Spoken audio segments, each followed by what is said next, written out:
World Series of Poker bracelet winner, high-stakes crusher, and one of my favorite players, Jason Koon, is the focus of today's hand for PokerNews.com. He has over $35 million in live tournament earnings. But he's going to find the inner workings of his soul, see if he can pick apart this guy, Gersa. I mean, in the last 20 minutes, we have seen epic fold and an epic call.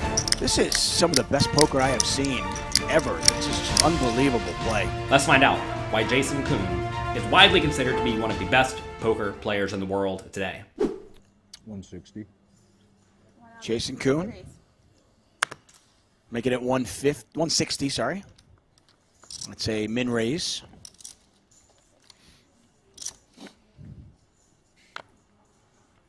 I believe, Tuck, it's about that time, by the way.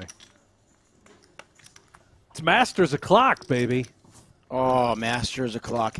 Listen, I'm not, I love golf. I do love golf. I like playing the game, but I'm not going to lie. I might watch golf 5 days a year. And Masters on Sunday Masters is, just one of the five. Yeah, absolutely. Yeah. Right off the bat, we see Jason Koon opening it up with the ace-8 offsuit for a minimum raise off of a 16 big blind stack at a final table. Jason Koon is in the hijack seat. And this may look a little bit loose. Some people think that your only options when you're playing kind of shallow stacked, 15 big blinds or less, or 20 big blinds or less, is to go all in or fold. But if you do that, you are torching your money. You definitely should have some min raises in your strategy with hands that plan on folding if someone yet to act goes all in. And at a final table, quite often the best hands to mix into your raising range are ace-X type hands, because the ace in your hand blocks your opponent's all-in range, which you really do not want to have happen, right? You do not want to raise and get shoved on. Therefore, you want to have a card in your hand that makes it less likely all the opponents at your table have a hand that they can shove with. So you're going to find the ace-X offsuits get raised a lot more in scenarios like this. So Koon does raise. Notice that the small blind of this hand is playing really shallow stacked with only something like 5 big blinds. So maybe this is a spot where Koon needs to be pretty tight, given he does have some deeper stacks and opponents who like to battle yet to act. But whatever, he opens it up. Folds around to the big blind, who has slightly more chips than Jason Koon, but not much. Gersh likes to call with a king-9 offsuit, which seems perfectly fine and standard. Getting really good odds, closing the action. You pretty much have to call and see the flop. Let's see what it is. It is a golf course that I will never play, in all likelihood, and would love to. You're not alone, David. I know. don't think many out here are going to have the opportunity to play at Augusta.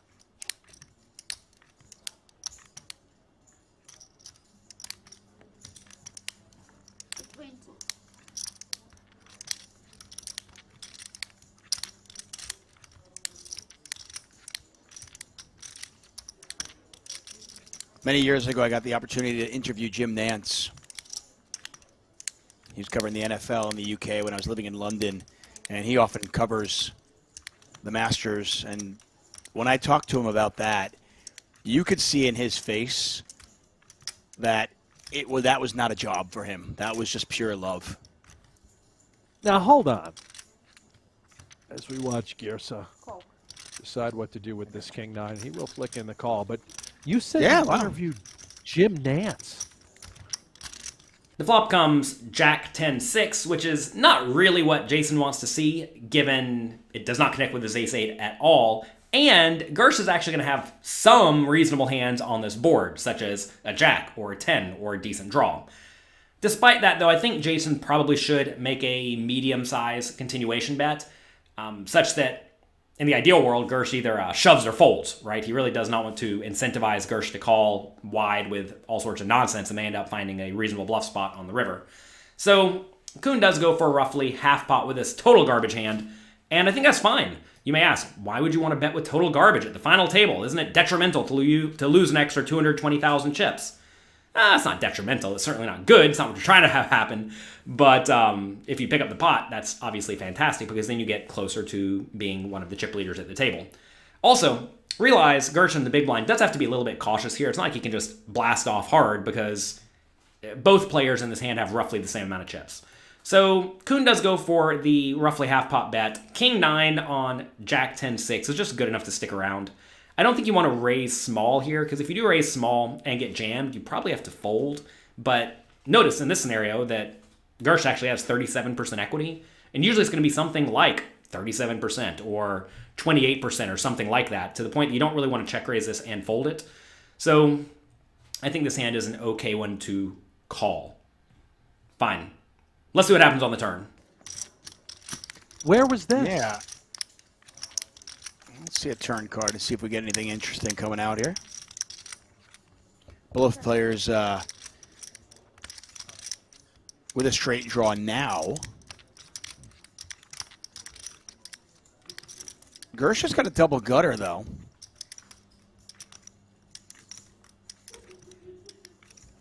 He's going to check. Ace high is good right now. Koon a 3-1 favorite to win the hand if it goes to showdown. Should Koon keep betting on this turn? I don't know. This is a turn that certainly is not great for Koon at all, but you always want to consider, does Koon have a whole lot of logical bluffs in this scenario? And would he be happy enough betting this hand and folding it to a shove? I think this hand may be one that falls into the category of just like bet total garbage and then fold if you get shoved, because quite often your gut shot's good and your ace is good, but if you get check raised off of it, it's not that big of a deal. That said, this is a spot where you definitely should not be betting all that often at all, because Gersh is going to have something on this turn. I mean, he has one of the few hands that actually is nothing on this turn, but more often than not, he's going to have a hand like a pair or a draw that's just not going to fold. So definitely an interesting spot for Koon. In spots like this, so I'm always asking, what logical bluffs do I have that can bet and then fold? And if the answer is none, well then that may be a problem. Now, maybe in this scenario, Koon does not ever use a small bet size, given the board is very coordinated now. Maybe he only shoves for roughly pot. If that's the case, you don't need to be bluffing with total garbage like the ace-8 anymore. So perhaps that's the strategy he is using. Anyway, check on the turn. Let's see what the river brings. Goes check, 880,000 in there. This is a pretty big pot. Board pairs.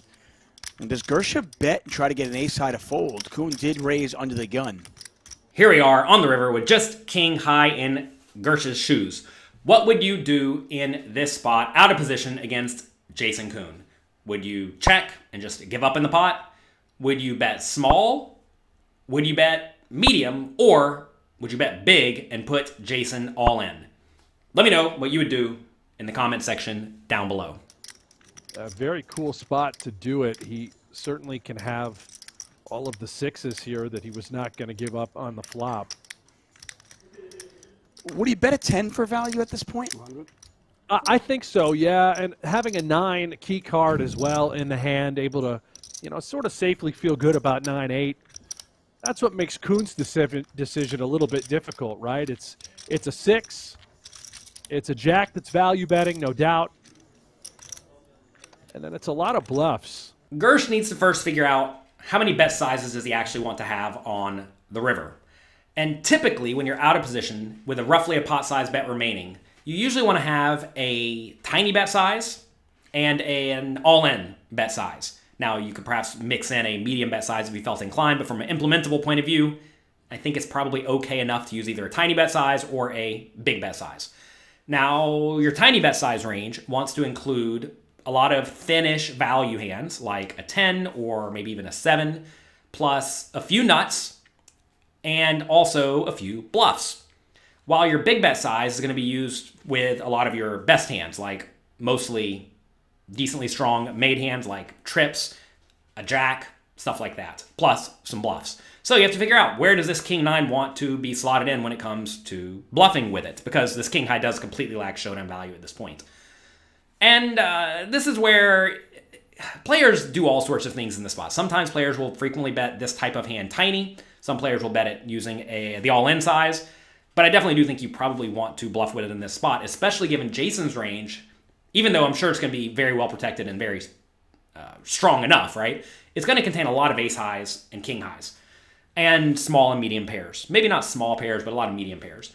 And if you can make a bet to get those to fold, that's very, very valuable. In this spot, I think I probably would have just shoved, just thinking for the most part that Jason may find hero calls with stuff like ace high or pocket eights on the river if you bet small, but he will likely fold those to a shove. And I think that's going to be a lot of his range and most players' ranges in the spot when they bet flop and then check this turn. Now, I do realize Jason's going to have some nuts in his range or effective nuts in his range, and when you bluff here, you just lose. But especially against most players, I think their range is going to be weaker than it should be, which makes an all-in bluff really good if they will actually fold to it. Gersh goes for the small bet. Over to Jason. He's in a bit of a pickle. A lot of people, when they bet small, they have almost entirely marginal made hands. But I'm going to presume that Gersh is a good, strong poker player, and therefore he will include some bluffs in his range, as we see here. Do you think you'd find the call? I don't know. I'm going to default to Jason. Whatever Jason does here is probably right. Yeah, Queen 9 missed. King Queen missed. King 9, as you can see, also a miss. And Koon is trying to work this one out in his head. Queen 8 would be also considered. Yeah. All But those gut having shots that 8 with the makes overcard. it a little bit more difficult, right? We remove one of the 8s from the deck. But he's going to find the inner workings of his soul. See if he can pick apart this guy. Gersa. Great bluff attempt here by King High. Yeah, Koon's getting 5.5 to 1. And that's the scary part too, right? Because wouldn't a jack do this? Great sizing. I think a pretty decent 10 as well. I think you could argue with this sizing anyway. Wow. And what a call. What a call. I mean, in the last 20 minutes, we have seen epic fold and an epic call.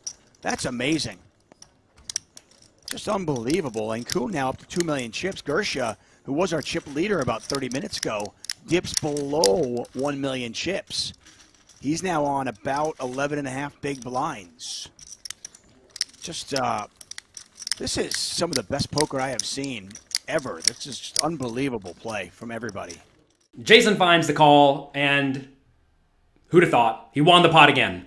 I'm telling you, I've played a decent amount with Jason, and he makes some big folds sometimes, seemingly correct, makes some big calls, seems to be right a lot of the time. And in this spot, I realize there are some busted draws. I think I would have had a hard time presuming most people would mix in enough small bets in this scenario as bluffs, but Jason got it right. He called, he won, and scooped up a very, very nice pot. That's going to be it for today. Hope you enjoyed this video. If you enjoyed these hand from the Super High Roller Bowl, do me a favor. Click the like and subscribe buttons down below. I'd appreciate that. It gives me feedback for what you all enjoy, and if you enjoy it, I'm happy to give you more. Good luck in your games, have fun, and I hope all of your hero calls succeed.